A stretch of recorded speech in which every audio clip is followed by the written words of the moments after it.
7 days ago, an Electron rocket lifted off from Pad B at Rocket Lab Launch Complex 1. Now we're back again, this time from Pad A, preparing to launch a dedicated mission for the European Space Agency for the very first time. We're counting down the minutes to lift off for this Daughter of the Stars mission at 22:14 New Zealand Daylight Time, or 10:14 a.m. European time for today's satellite operator in Europe for the Celeste LEO PNT demonstration mission. My name's James Rattray, and alongside Kim Thompson here, we're joining you from Rocket Lab's Mission Control Centre to take you through this evening's launch. Thanks, James. Well, it is a cool and calm evening over New Zealand's eastern coastline, and all systems across the rocket, payload and range are looking clear for an on-time launch. Tonight we are launching 2 demonstrator satellites called IOD-1 and IOD-2 to a 510-kilometre low Earth orbit for the European Space Agency. These are to test new location, direction and timing services from LEO. ESA's name for the mission is Celeste because this new system in low Earth orbit is being tested to ultimately support Europe's current navigation system in medium Earth orbit called Galileo, one that's been powering smartphones, mobility and critical infrastructure to over 5 billion users worldwide. Maria Celeste was Galileo Galilei's daughter, and so with a little symbolic wink to the scientific past, we've called this launch Daughter of the Stars. Let's take a closer look.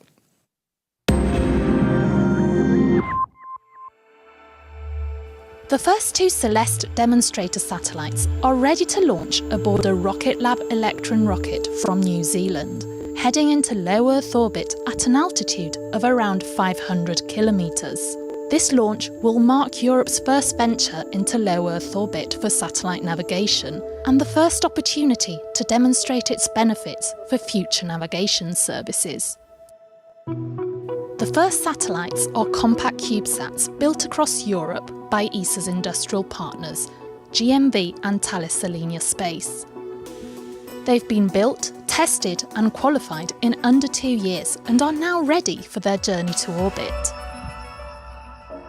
The Celeste mission will be the augmentation of European GNSS, introducing a new layer on low Earth orbit. It will address 3 main pillars. On one end, it will be augmentation of the current Galileo and EGNOS, providing faster and stronger signals. It will also provide resilience and robustness through the introduction of additional frequencies, but also innovative and system as service concepts, like, for instance, supporting indoor navigation. The objective of the Celeste IOD is to pave the way for a future constellation of navigation satellites in LEO. And to that end, we need satellites that are scalable. They need to be capable to be manufactured at a large scale, at a low cost. And so the size of the satellite needs to be pretty low.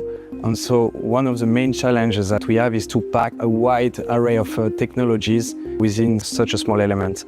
We do have to demonstrate a number of technologies that includes an autonomous orbit determination and there's a capability to transmit in different frequency bands. And the objective ultimately is to demonstrate the service with a wide range of users on the ground. Celeste is the first initiative of Europe for LEO PNT, positioning, navigation and timing for low Earth orbit, supporting previous initiatives from European Union, Galileo and EGNOS. This is bringing the demonstration of new resilient capabilities for navigation in the future. And this satellite is the first step in a long journey that will bring navigation in Europe stronger and more resilient. These first 2 Celeste demonstrator satellites will broadcast navigation signals in L-band and S-band and operate in orbit for at least 6 months. More advanced satellites will follow, testing additional signals and services until all demonstrator satellites are in orbit. By flying closer to Earth, low Earth orbit satellites can deliver stronger signals and greater diversity of applications. Celeste will test navigation where it is needed most, in cities, challenging environments and regions where today's systems struggle. It will also explore how navigation can work with future communication technologies, including 5G and 6G. Celeste will help elevate the future of Europe's satellite navigation capabilities. Celeste, enhancing resilience to tomorrow's navigation.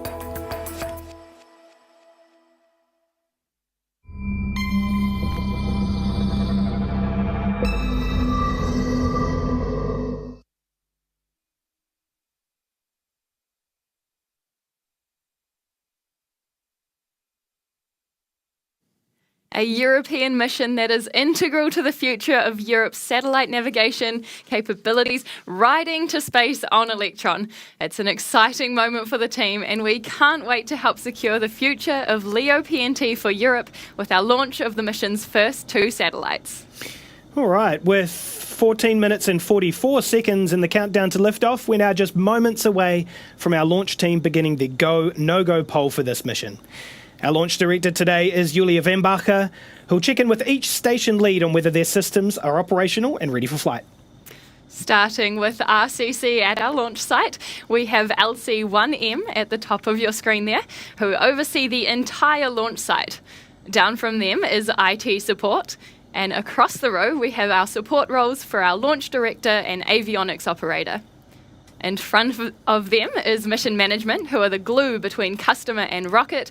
And in the very front, we have our GC operator, and they're responsible for all of the mechanical ground control systems at the launch site. Pivoting over to mission control now from front to back, we have ICE, our instrumentation and control engineer, Met, our weather officer, providing us with the latest data from weather balloons and forecasting models, and then flight analysis. Further down the line, next to them, we've got avionics, VCON, and T1, or telemetry 1. In the next row back, we have our hardware in the loop operator, and they're running simulations using that latest meteorological data almost all the way up to launch. Next to them is the GNC team, responsible for the guidance, navigation, and control systems of Electron, and they're also the folks that design the missions and trajectories that help our customers get exactly where they need to be. Down the line, we have our stage operators, and they're monitoring Electron's propellant tanks and feed systems, and then PLS, or propellant loading specialist, whose primary responsibility is loading the propellants to Electron's 2 stages. Finally, in the back row, we have our New Zealand Space Agency representative, Launch Safety Officer, or LSO, our launch director, Julia, ComOps, who's our information and communication specialist, and then finally, our executive team representative for this launch. Now, each station is about to report either go to proceed onward with launch preparations or no-go if a delay is needed. With a clean run through the poll, that will mean that we're ready to move ahead with the count and into the final 10 minutes or so before liftoff. The go, no-go poll should begin right at T-minus 12 minutes, so let's listen in to mission control now.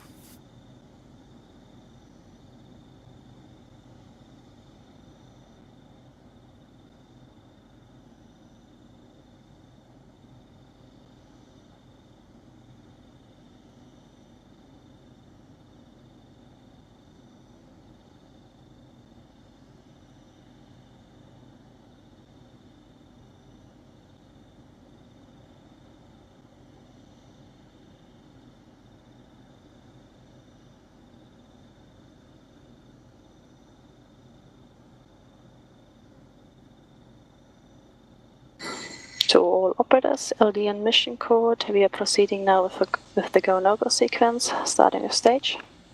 Stages go. Avionics. Avionics is go. GNC. GNC is go. VCON. VCON is go. T1. T1 is go. GC. GC is go. PLS. PLS is go. RSO. RSO is go. MET. MET is go. MM. MM is go. LSO. LSO is go. LD sub. LD sub is go. The go, no-go sequence is complete. We are currently T-minus 11 minutes and 3 seconds and counting. We are go for terminal auto sequence at T-minus 10 minutes. From this time, the 3-way procedure is in effect.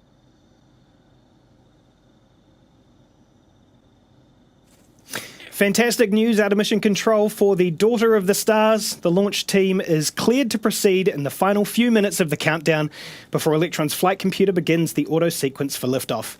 Now, a reminder, our launch time today remains 22:14 local New Zealand time or 09:14 UTC.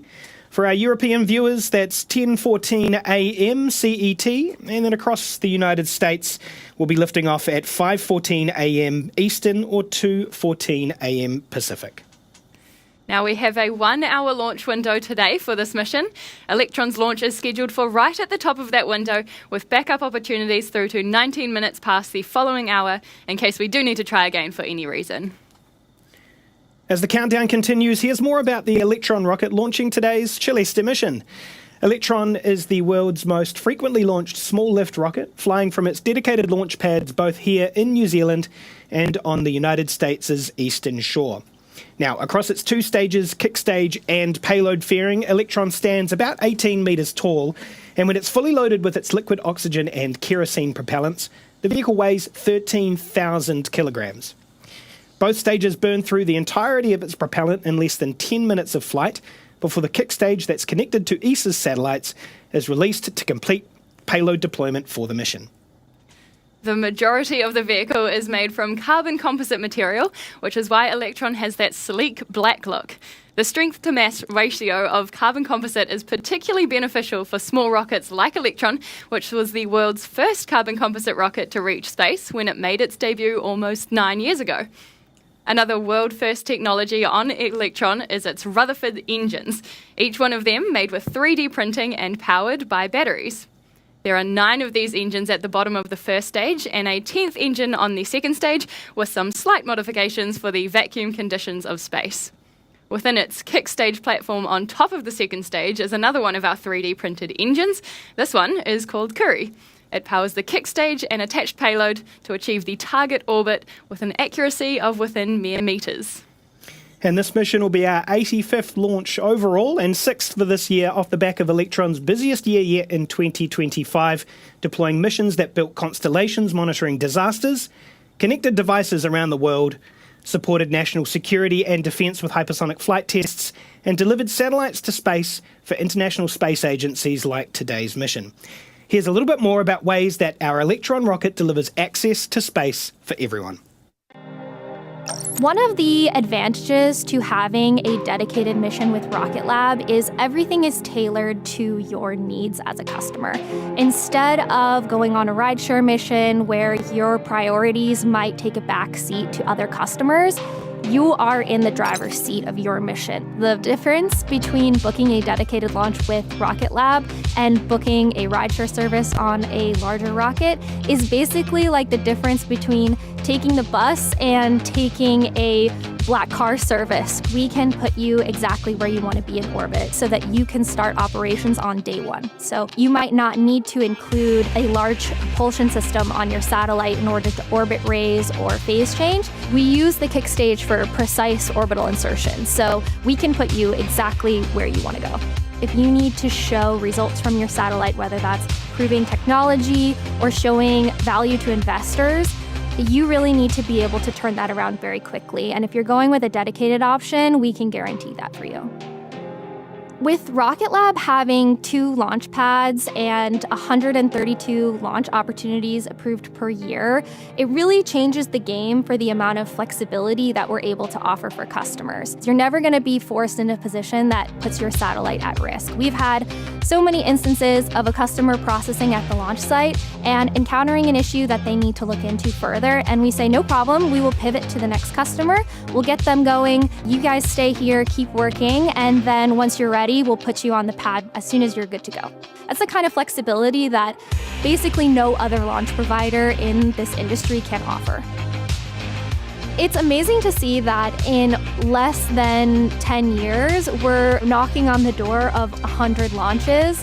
And it's great to be able to help guide our customers through a process that has been proven over that amount of time and with that amount of heritage. You just don't see that in this industry that often, where you've got a provider that's able to execute so quickly and reliably. The best feeling in the world as a mission manager is when you get to tell your customer, here we've successfully deployed you in orbit. Payload deployed.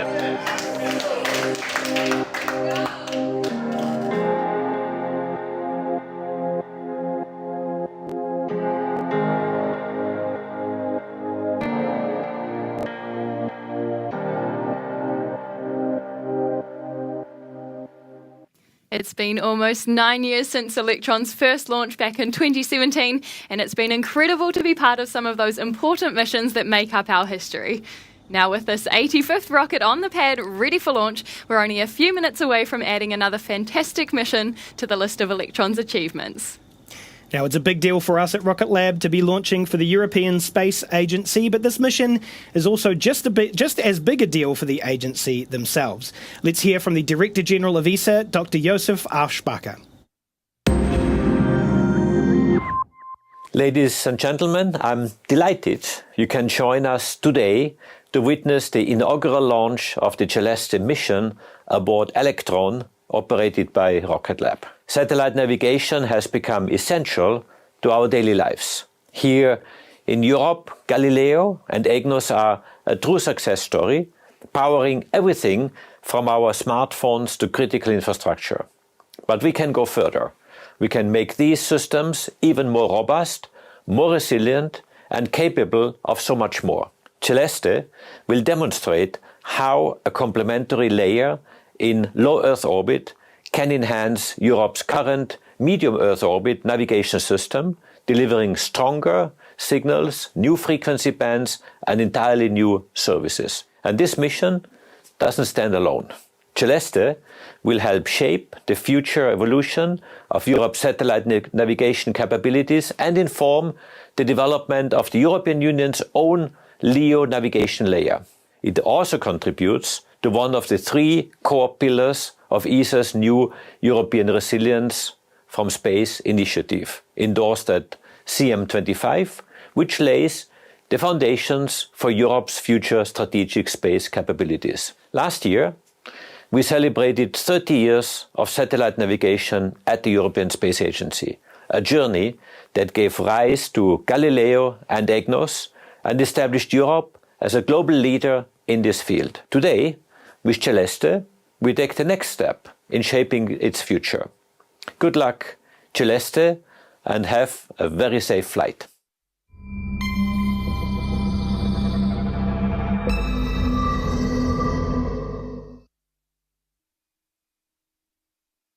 It's been a pleasure working with the ESA team throughout this campaign, and we wish you all the best in commissioning your spacecraft.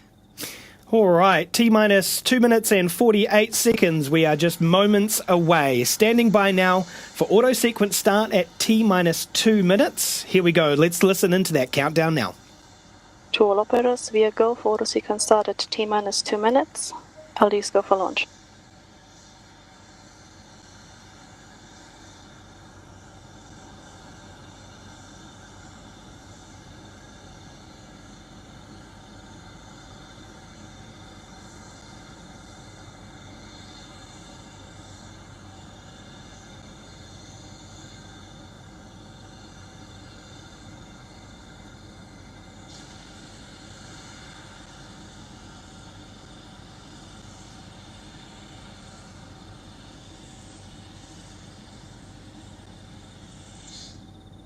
The vehicle is fully on internal power. AFTS is green and enabled for flight.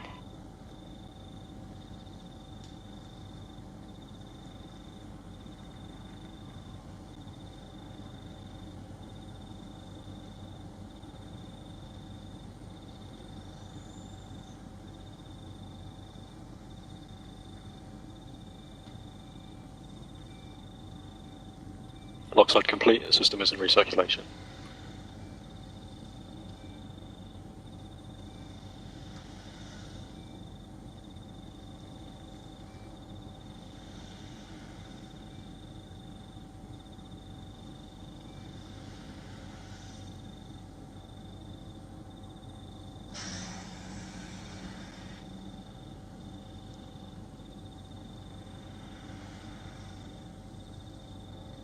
Anti-geyser ring is disabled.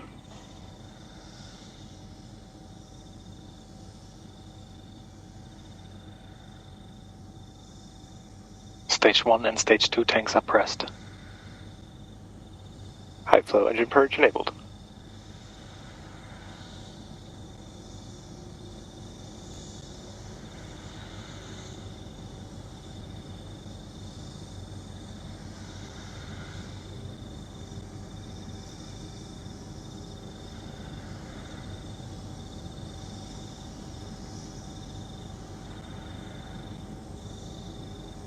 T-minus 20 seconds and counting.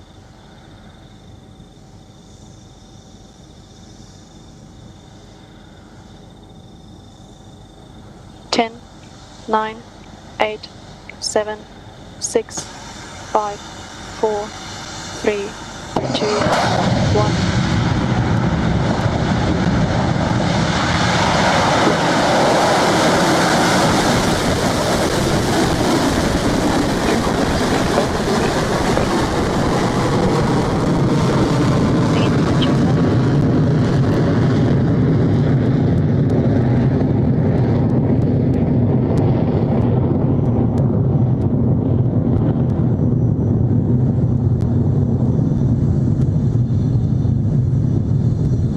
Stage 1 propulsion nominal.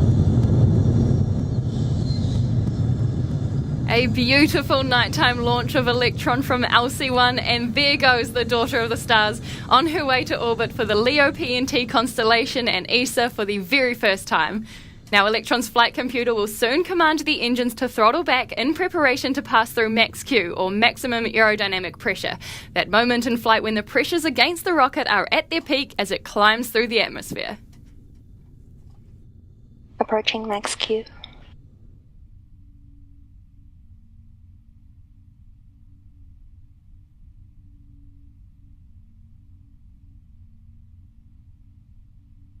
Cleared max Q. And there it is, that's max Q cleared by Electron as it continues to orbit. The 9 Rutherford engines at the bottom of Electron's first stage are keeping that mission on track, now at more than 2,500 kilometres an hour, well above 20 kilometres in altitude. In about a minute's time, we're expecting to see those engines power down completely to allow for a quick series of events across the vehicle's first and second stages.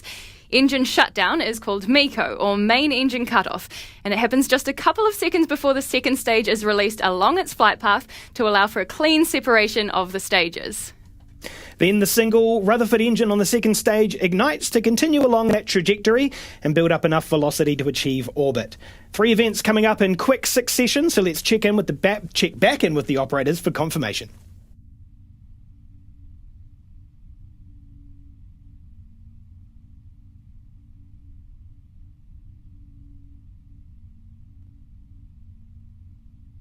"15 seconds to staging.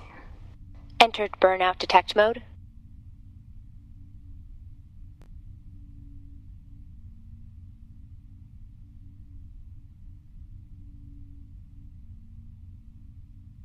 MECO confirmed.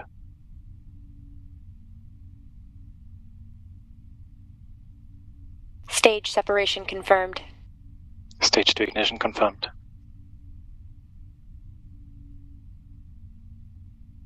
Nicely done by Electron. As you've just heard, that was MECO, stage separation, and second stage ignition for Daughter of the Stars.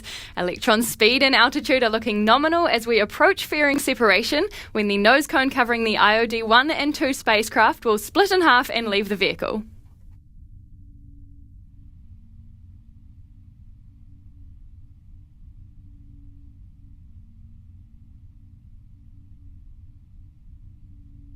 Fairing jettison confirmed. A nominal separation of the fairing for Electron, and for the first time, ESA's 2 satellites for its Celeste mission are exposed to space. All up, the flight time for the second stage is about 6.5 minutes to achieve orbital insertion. Now, we've got a couple of minutes between now and our next milestone event for the second stage, called the battery hot swap, scheduled to take place at around T plus 6 minutes and 32 seconds. Otherwise, everything is looking nominal across Electron's performance, which you can track by our speed and altitude dials in the top right-hand side of your screen.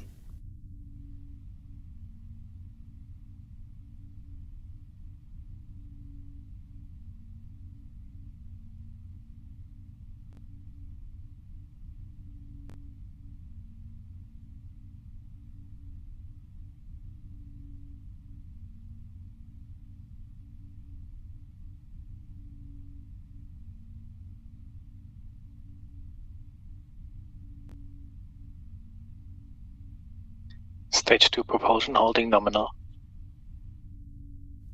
All right, a minute to go before our next milestone event for the second stage, the battery hot swap. Now, our propulsion system uses batteries to feed propellant into the Rutherford engines.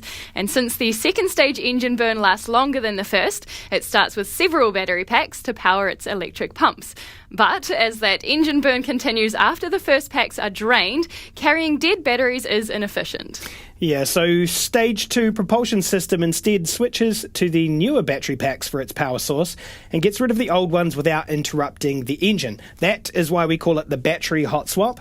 And you can sometimes see the old battery packs on your screen as they're dropped from the vehicle. So keep an eye out for that moment around T plus 6 minutes and 32 seconds while we listen in to mission control at the same time.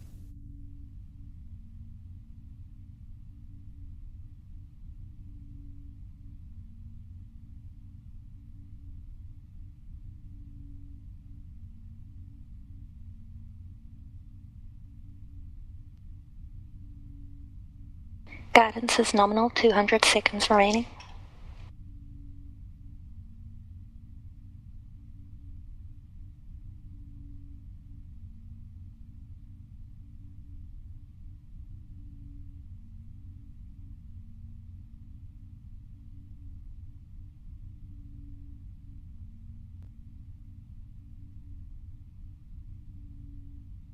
HVP discharge holding nominal, approaching hot swap in roughly 30 seconds.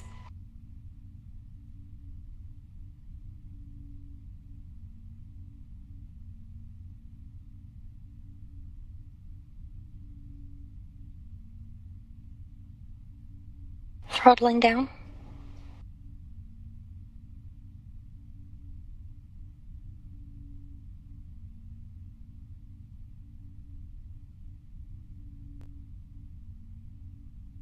Battery jettison confirmed. Beautifully done there with both the visual and comms confirmation that battery hot swap was successful for Electron's second stage engine.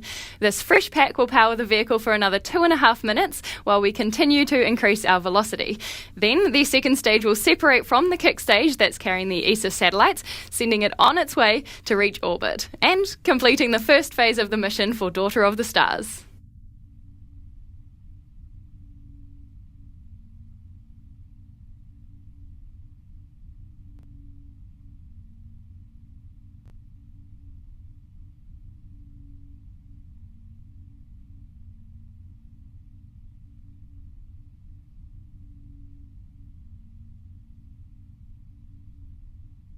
HVP discharge holding nominal. The second stage operations are complete. Electron's kick stage is released into a nominal transfer orbit, which is exactly where we expect to be. Now, this transfer orbit is typically elliptical, which means that our lowest point and highest point are actually different. So, to reach the mission's desired final circular orbit, the kick stage actually needs to maneuver ESA's satellites into position. But first, we need to reach that nominal transfer orbit following separation from the second stage, which is coming up in about a minute. Yes, what we'll see there is Electron complete the same actions for the second stage as it did with the first. Instead of MECO, though, we'll have SECO on the second stage. The Rutherford engine will shut down before separation of the kick stage from the second stage puts it into that nominal transfer orbit we just talked about.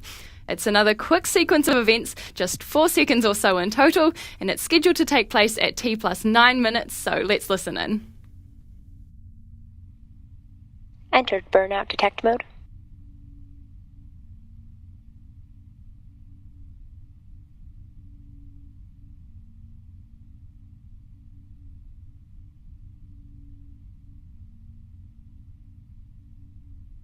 Guidance is in terminal, 20 seconds remaining.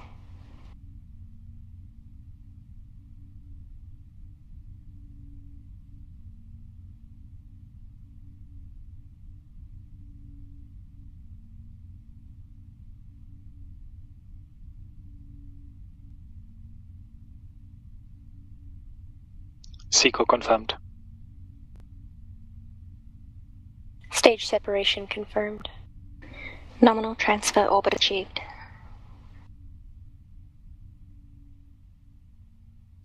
Excellent work there by Electron. That's SECO and kick stage separation confirmed, with ESA's satellites off and on their way soon to begin their mission. Just under 10 minutes work on your screens there, but months of work by the ESA and Rocket Lab teams coming together for this monumental launch. Now, before we reach payload deployment on this mission, the kick stage's journey around Earth takes about 40 minutes or so before it's in the right place to deploy ESA's satellites. During this time, we're out of ground station coverage for the most part, so we're going to take a break in the broadcast for now, but we'll be back to see out the final moments of the launch before the Celeste mission begins for ESA with payload deployment. Join us again soon.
Hello and welcome back to the broadcast for Daughter of the Stars, our Electron launch for the Celeste mission by the European Space Agency to test navigation technologies in LEO for a future European constellation. We had a successful liftoff today at 22:14 local time from LC1 in New Zealand, completing all the usual launch milestones by Electron to reach the last phase of the mission, deploying the satellites to their final orbit. Well, while we were off air, Electron's kick stage, with ESA's satellites on board, completed its nominal transfer orbit, travelling around Earth before lighting its engine to reposition into a circular orbit at 510 kilometres in altitude. We are listening out now for the end of that Curie engine burn from our operators in mission control, which will then mean we're only a matter of seconds away from the first of 2 payload deployments for this mission. Let's listen in now for Curie engine shutdown confirmation.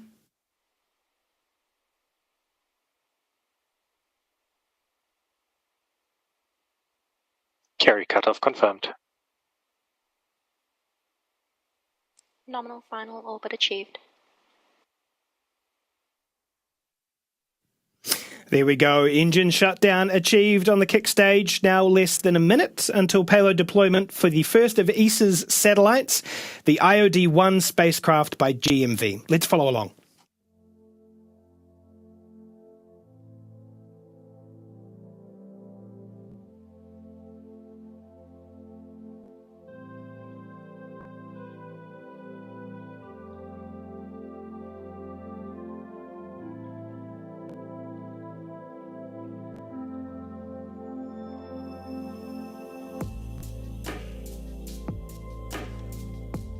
Payload 1 separation confirmed.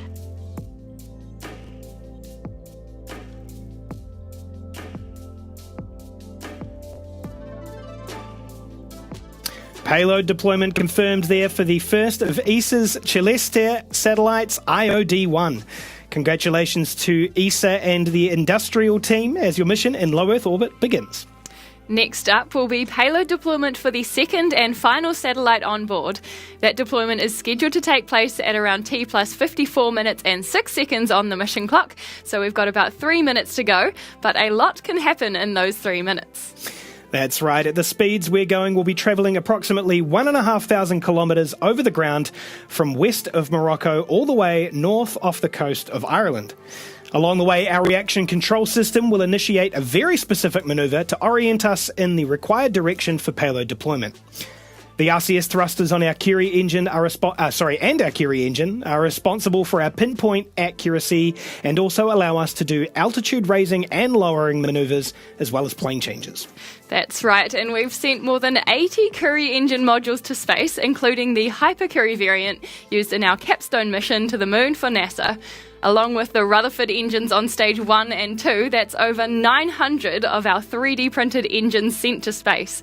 And today's 2 spacecraft will take us over 250 satellites deployed to orbit, plus 1 to lunar orbit, all by our workhorse small-sat launcher Electron. That's right, and Rocket Lab didn't just launch that satellite to the Moon, we built it as well. Our Space Systems team are hard at work on several programs, and late last year, our 2 Mars-orbiting satellites were deployed into space to begin their journey to the Red Planet. They're currently at a parking spot in space at a Lagrange point, awaiting a planetary alignment until they can continue their journey to Mars to measure the planet's magnetosphere.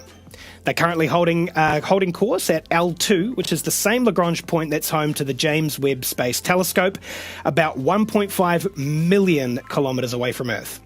Now, once Earth and Mars align in the fourth quarter of 2026, the twin spacecraft will then use Earth's gravity to slingshot towards Mars.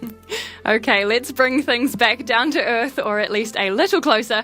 We're about a minute away from payload deployment for the final ESA satellite from Electron's kick stage. As we mentioned earlier, we'll be firing up the RCS to point us in the desired direction for deployment, and then it won't be long until IOD-2 is released from its deployer. Here's that animation again to see how the second deployment differs from the first while we listen into mission control in real time and getting that confirmation live.